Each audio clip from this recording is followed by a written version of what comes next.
Students, आज का हमारा टॉपिक है पंक्चुएशन।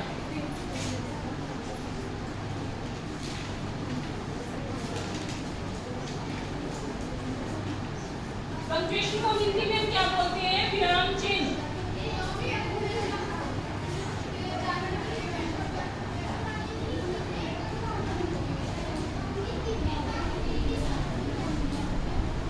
पंक्चुएशन का यूज हम कब करते हैं कि जब कोई हम सेंटेंस बनाते हैं तो उसमें हम विराम चिन्हों का यूज करते हैं। जैसे कि हमारा कैपिटल लेटर हो गया, फुल स्टॉप हो गया, ठीक है, तो सभी हम एक ही सेंटेंस में यूज करते हैं। पंक्चुएशन का मतलब क्या होता है कि जो हमारी पंक्चुएशन है, जो विराम चिन्ह है, उनको सेंटेंस में सही तरीके से यूज करना। जब हम कोई सेंटेंस लिखते हैं तो उसको प्रॉपर तरीके से लिखना कि कहाँ पर क्या यूज किया जाएगा। अब हमारे ये कौन कौन से होते हैं? पहला इसमें हमारा आता है कैपिटल लेटर्स।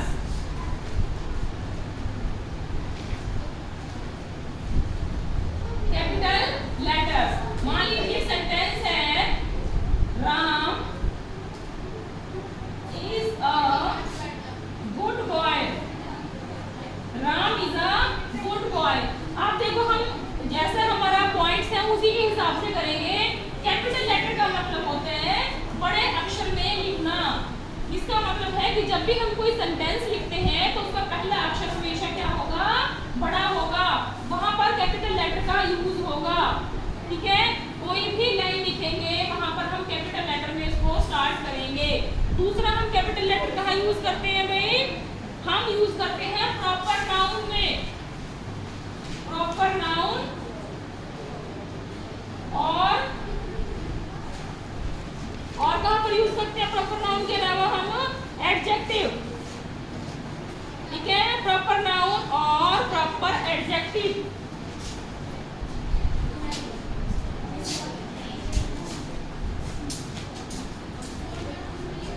प्रॉपर नाउन और प्रॉपर एडजेक्टिव में हम कैपिटल लेटर का यूज करते हैं। प्रॉपर नाउन का मतलब क्या होता है?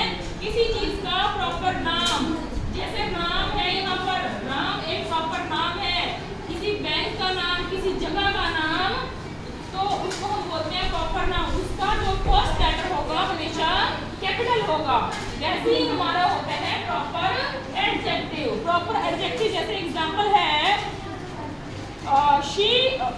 एग्जांपल है John Ram is a European. अब जो ये यूरोपियन है, ये हमारा क्या है? प्रॉपर एडजेक्टिव, ठीक है। तो कहने का मतलब है कि प्रॉपर नाउन और प्रॉपर एडजेक्टिव में हम किसका यूज करते हैं? कैपिटल लेटर का यूज करते हैं। दूसरा, हम कैपिटल लेटर का यूज कहाँ पर करेंगे भाई? कोई भी हमारी बुक होगी, जो बुक होगी, बुक का फर्स्ट लेटर, बुक का जो फर्स्ट लेटर होगा वो क्या होगा भाई? कैपिटल, ठीक है। और तीसरा, जो हमारी जैसे ग्रंथ हो गए हमारे, ठीक है, उसका भी फर्स्ट लेटर क्या होगा? कैपिटल होगा। और हमारी एब्रिविएशंस होती है, जैसे हम डिग्री लिखते हैं MA, वो भी हमारी किसमें आएगी? कैपिटल लेटर में। MA, BA, MLA, ये सब किसमें आएगी? कैपिटल लेटर में आएंगी, ठीक है। उसके बाद जो हमारे धर्म होते हैं, ठीक है, वहां पर भी हम क्या यूज करेंगे? कैपिटल लेटर का यूज करेंगे। जो हमारे लैंग्वेज होती है, उसके बाद जो लैंग्वेज हमारी होती है, भाषाएं, लैंग्वेज का जो फर्स्ट लेटर होगा वो भी क्या होगा? कैपिटल। जैसे हिंदी, इंग्लिश, फ्रेंच, संस्कृत, ठीक है। तो ये देखो, हमने फर्स्ट लेटर कैपिटल लिखा हुआ है। तो हमने क्या पढ़ा कि हमारा कैपिटल लेटर, कैपिटल कहाँ पर यूज होगा? एक तो हमारा किसी भी सेंटेंस का फर्स्ट वर्ड कैपिटल होगा। दूसरा, हमारा प्रॉपर नाउन, जैसे कि राम प्रॉपर नाउन है, किसी जगह का नाम है, उसका फर्स्ट लेटर हमेशा कैपिटल कैपिटल होगा और प्रॉपर एडजेक्टिव जैसे कि अभी मैंने लिखा था, ठीक है, वहां पर तो फर्स्ट लेटर कैपिटल होगा। दूसरा बुक, कोई भी किसी भी तरह की किताब है उसका भी फर्स्ट लेटर हम कैपिटल में लिखेंगे। ये हमारी एप्लीकेशन है जो शॉर्ट फॉर्म होती है किसी भी चीज की। एमए जैसे मास्टर ऑफ डिग्री, लेकिन शॉर्ट में भी क्या बोलेंगे, एमए। बैचलर ऑफ डिग्री क्या बोलेंगे, बीए। तो इनको हम किसमें लिखेंगे, कैपिटल में लिखेंगे। लैंग्वेज में कोई भी, उसका भी फर्स्ट लेटर हमने क्या लिखा है, कैपिटल लिखा है। सेकंड हमारा है, दूसरा हमारा पंक्चुएशन है फुल स्टॉप। फुल स्टॉप का मतलब होता है कि जब हम कोई लाइन लिखते हैं, कोई सेंटेंस लिखते हैं, उसको खत्म करने के लिए फुल स्टॉप का यूज करते हैं। जैसे Sita is my friend, Sita is my friend. अब ये लाइन, इसको हमने यहाँ पर फुल स्टॉप लगा दिया, इसका मतलब है कि वो लाइन कंप्लीट हो चुकी है। तो फुल स्टॉप क्या दिखाता है, किसी वाक्य के खत्म होने को दर्शाता है हमारा फुल स्टॉप। जैसे कम हियर, फुल स्टॉप लगा दिया, इधर आओ। पोस्ट द लेटर या post this letter, full stop लगा दिया। तो इसलिए हम इस तरह से हमने फुल स्टॉप का यूज किया है। दूसरा, हम जो हमारी एप्लीकेशन जो अभी मैंने शॉर्ट फॉर्म बताई है, उसमें भी हम किसका यूज करेंगे, फुल स्टॉप का यूज करेंगे। देखो अभी मैंने बताया था कि जैसे MA, इसके बीच में हमने फुल स्टॉप लगा दिया, MA BA, फुल स्टॉप लगाया बीच में। जो हमारी एप्लीकेशन होती है, किसी भी चीज की शॉर्ट फॉर्म होती है, वहां पर भी हम फुल स्टॉप का यूज करते हैं। जैसे MBBS, ये बीच में हमने क्या लगा दिया, फुल स्टॉप लगा दिया, ठीक है। उसके बाद हमारा तीसरे नंबर पर क्या आता है, कॉमा। कॉमा का साइन क्या होता है, ये साइन होता है कॉमा का। अब पंक्चुएशन में हम कॉमा का यूज सेंटेंस में कैसे करेंगे। कॉमा एक तरह का बहुत ही इंपॉर्टेंट साइन है, ठीक है, इसलिए हमने इसको बड़े ध्यान से पढ़ना है। जैसे हमारी नाउन एडजेक्टिव को अलग करने के लिए हम कॉमा का यूज करते हैं, ठीक है। मान लीजिए सेंटेंस है, I want to eat apple, banana, banana, mango and papaya, ठीक है। अब देखो हमने सेंटेंस लिखा है, I want to eat apple, banana, mango and papaya. अब इस चीज को हमने अलग करने के लिए, कि बहुत सारी चीजें हैं, यहाँ पर कॉमा लगाएंगे, Apple, banana, mango and papaya. तो हमने इसको अलग अलग दर्शाने के लिए कि ये अलग अलग चीज है, हमने इसको कॉमा का यूज किया है, ठीक है।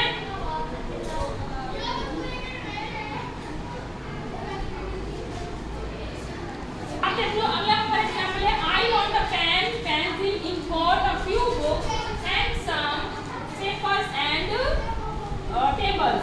अब देखो ये सारी चीजें हैं, अब इनको हमने अलग अलग बताने के लिए कि अलग अलग बहुत सारी चीजें हैं, तो हमने यहाँ पर call pen, pencil, ink, a few books,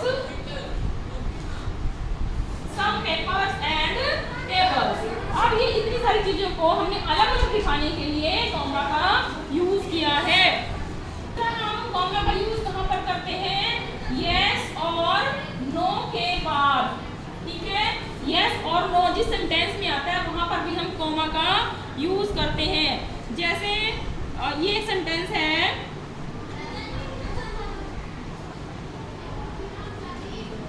yes I will help you, ठीक है। अब तो यस है, इसके बाद हम कॉमा लगाएंगे, yes I will help you. जैसे नो आई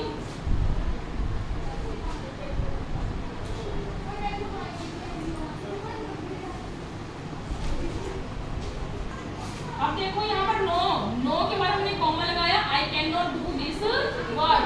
तो हमने कहाँ कहाँ पर लगाया भाई अपना ये कॉमा,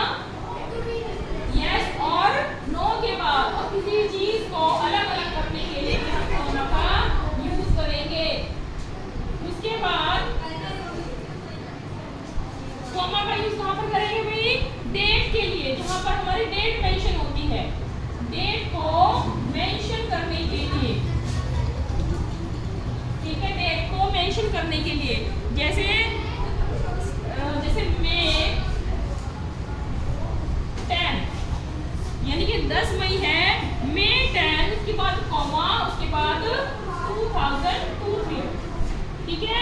तो यहाँ हमने कॉमा लगा दिया है, इस तरह से भी हम कॉमा का यूज करते हैं, या फिर हम इसको लिख सकते हैं 10th में 2003, ठीक है। तो दोनों तरह से हम कॉमा लगा सकते हैं, मई 10th या 10th में। उसके बाद हम 5वें नंबर पर लिखेंगे कि हम कॉमा का यूज कहाँ और कैसे करते हैं। When, if, as आदि से स्टार्ट होने वाले क्लॉजेस को मुख्य क्लॉज में अलग करने के लिए, जैसे when I saw a lawyer,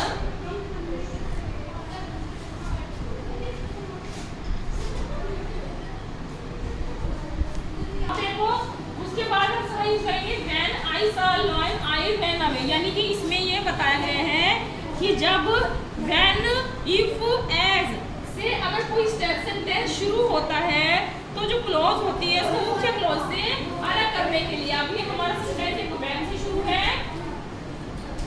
when से और एज से शुरू है। आगे इसके when I was a lawyer, ये सेंटेंस यहाँ पर अलग हो गया, आई वेंट अवे, ये दूसरी क्लॉज शुरू हो गई यहाँ पर, इसको इससे अलग करने के लिए हमने कॉमा का यूज किया है। As I was going in, ये सेंटेंस अलग हो गया, यहाँ पर हमने कॉमा लगा दिया। आई वेंट राम, मैं मेट से राम से मिला, ठीक है। तो ये हमारी क्लॉज हो गई है, दोनों क्लॉज है, क्लॉज से अलग करने के लिए हम सेंटेंस में कॉमा का यूज करते हैं।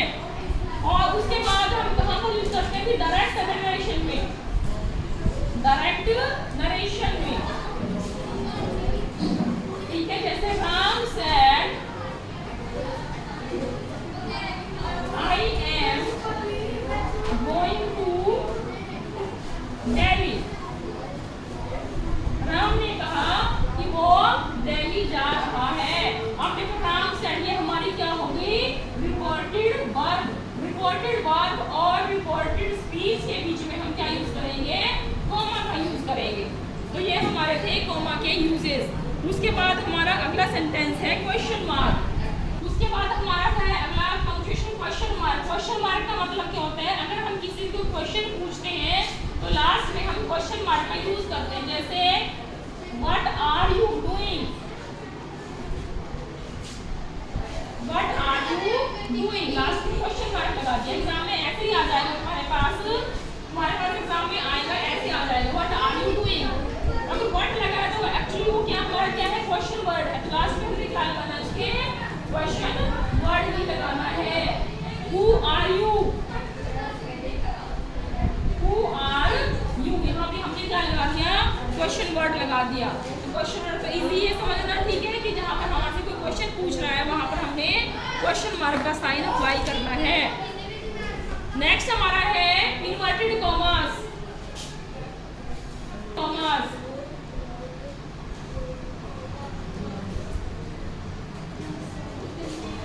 इन्वर्टेड कॉमास कौन से होते हैं, ये वाले साइन, ये वाले साइन हमारे कौन से होते हैं, इन्वर्टेड कॉमास के होते हैं। और इनका यूज हम कहाँ करते हैं, सबसे पहले हम इसका यूज करेंगे डायरेक्ट स्पीच में, डायरेक्ट स्पीच। डायरेक्ट स्पीच कौन सी होती है, जो हमारे पास दी होती है और हमने इसको इनडायरेक्ट स्पीच में कन्वर्ट करना होता है। डायरेक्ट स्पीच ऐसा सेंटेंस है, I said to him, I said to him, ठीक है, कि मैंने उससे कहा what are you doing, what are you doing, question mark. अब यहाँ पर आई सेड टू हिम के लिए हमने यहाँ पर कॉमा लगा दिया और इसको हमने कर दिया इन्वर्टेड कॉमास में क्लोज। तो ये हमारी क्या हो गई, रिपोर्टेड स्पीच। और इस सारे पोर्शन को हम क्या बोलेंगे, डायरेक्ट स्पीच। ये हमारी हो गई रिपोर्टेड वर्ब, जो कि रिपोर्टेड स्पीच, और इस सारे को बोलेंगे हम डायरेक्ट स्पीच। तो कहने का मतलब है डायरेक्ट स्पीच में हम ये दोनों साइड का यूज किया तो हमने यहाँ पर, ठीक है। अब दूसरा पॉइंट क्या है कि कहाँ पर हमने इन्वर्टेड कॉमास का यूज करना है। उसके बाद हम इन्वर्टेड कॉमास का यूज कहाँ पर करते हैं, जो हमारी बुक्स होती हैं, बुक्स होती हैं, स्टोरीज होती हैं, ठीक है, या फिल्म होती हैं, ठीक है, उनके नाम को भी हम इन्वर्टेड कॉमास में मेंशन करते हैं। जब हम कोई सेंटेंस लिखते हैं, कोई समरी लिखते हैं या कोई पैराग्राफ लिखते हैं, तो हम अगर उसमें कोई बुक का नाम आ जाए, कोई फेमस स्टोरी या फिल्म का नाम आ जाए, तो हम उसको इन्वर्टेड कॉमास में यूज करते हैं। For example, I have seen the film, दिल से। अब ये मूवी है शाहरुख खान की दिल से, ठीक है, इसको हमने यहाँ इन्वर्टेड कॉमास में क्रॉस कर दिया, ठीक है। एक एग्जाम्पल और लिखते हैं, I am reading the chapter, I am reading the chapter